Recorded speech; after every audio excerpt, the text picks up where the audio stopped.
I'm gonna go put on something more comfortable. Just as long as it isn't the fish hat again. It's the fish hat again! This is a scene that I animated using the audio from ASDF Movie 16, and I'm going to give you a complete step-by-step breakdown on how I made it. This is not an in-depth animation tutorial, but I'll be briefly going over some techniques and artistic choices that I used when animating. So if you're new to animation, then hopefully this video will be somewhat enlightening for you.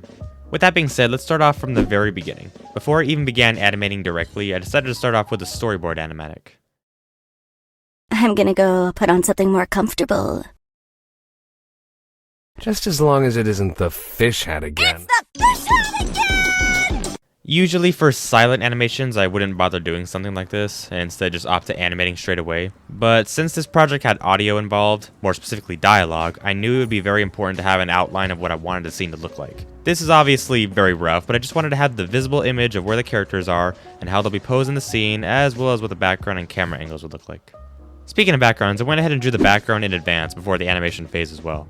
Some people might prefer to save the backgrounds for last, but for me, I prefer to start with the backgrounds just to get it over with, since that's the least interesting aspect in my opinion. Okay, now onto the animation phase. Using the animatic as reference, I went ahead and drew in the keyframes for the animation. To put it simply, these are basically the starting and ending poses of all the main movements that take place. I'm gonna go put on something more comfortable. Just as long as it isn't the fish hat again. It's the fish hat again! Finalizing these and making sure they look right is super important because it's what the rest of the frames will be based upon. You might notice I didn't draw the mouths in some of these frames, and that's because I decided to save the lip syncing for last. Some artists might prefer to animate the mouths along with everything else, but for me, it's way easier to focus on the physical actions first without the distraction of doing the lip syncing. Once all the body actions are complete, I'll go back and animate the mouths over top of everything else. After the key poses were finalized, I went and started drawing the breakdown poses. I'm not going to get too deep into what breakdowns are, but basically these are added to connect the key poses together and make the movements more clear. Now, it's not always as simple as just drawing the poses at the exact midpoint. When adding these, you also have to think about the speed and direction of the character's movements. For example, in this shot, when Violet is getting up from her sitting position, her body doesn't just slide from left to right because that would look way too robotic. Instead, I wanted her to move downward in an arc as she changes directions. So I captured that by drawing her breakdown pose a bit lower than the key poses, so that way when I add the in-betweens, it'll look like she's moving in an arc. Now, does that make sense? Yeah, I'm bad at explaining, I know. Anyway, here's what the rough animation looks like. I'm gonna go put on something more comfortable. Just as long as it isn't the fish hat again. It's the fish hat again!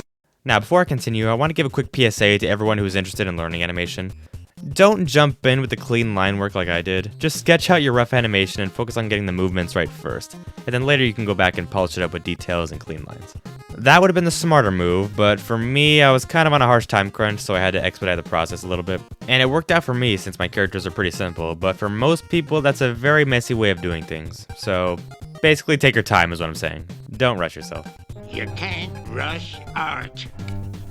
Alright, now here comes the most fun part of the whole process. The in-betweening phase. Yeah! Now this is probably the most time-consuming part because I'm essentially just going in and adding more drawings in between the frames that are in place to carry out the movements and smoothing them out nicely. This is where timing becomes very important to think about because the speed and fluidity of the action will depend on how many drawings you add as well as the spacing in between the drawings. Drawings that are close together at a high quantity will result in a slower movement than drawings spread further apart.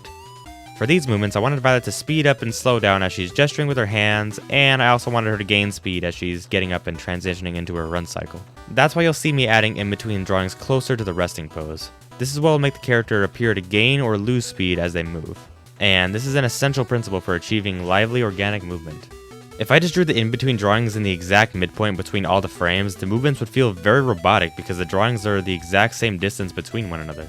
I applied the ease in and out to pretty much every movement in this animation outside of the final shot. And after I finished in-betweening the body movements, it was time to go back in and animate the lip sync, which I like to do just by listening to the audio and drawing the mouth poses that match up with the syllables as I go. Now, this could be a very different method compared to how other artists do it, but that's just how I learned from experience. Some people might prefer to plan out which syllables line up with each movement well in advance, but I just like to wing it. For the most part, it's pretty straightforward. After all the in-betweening and lip syncing is finished, we're left with this. I'm gonna go put on something more comfortable. Just as long as it isn't the fish hat again. It's the fish hat again! Now comes the coloring phase, which is probably the easiest and most relaxing part since I can just turn my brain off and get into a little bit of a zone. This is usually the part where I listen to my favorite video game OSTs. As for the shading, it took a little bit more focus since I didn't preemptively draw out where I wanted the shadows to be during the animation phase, so instead I just went in straight ahead and added it on top of everything. It worked out fine, but I wouldn't recommend doing it this way. When you're doing it, make sure you preemptively draw in advance where you want the shadows to be. After everything was colored, I added some finishing touches with a vignette, a film grain filter, and I also threw in a little transition to the final shot to give it more of a pop. And with that, we have the final animation, which you can see here. This was a very enjoyable project of mine, and I'm really happy with how it turned out. And I hope some of you learned something of value from this. I intentionally left out some details for simplicity, but I know it probably still turned out pretty confusing anyway. Although if you have some questions for me, then I'd love to answer them, so feel free to let me know in the comments. And with that, thank you all for watching, and take care. Bye-bye.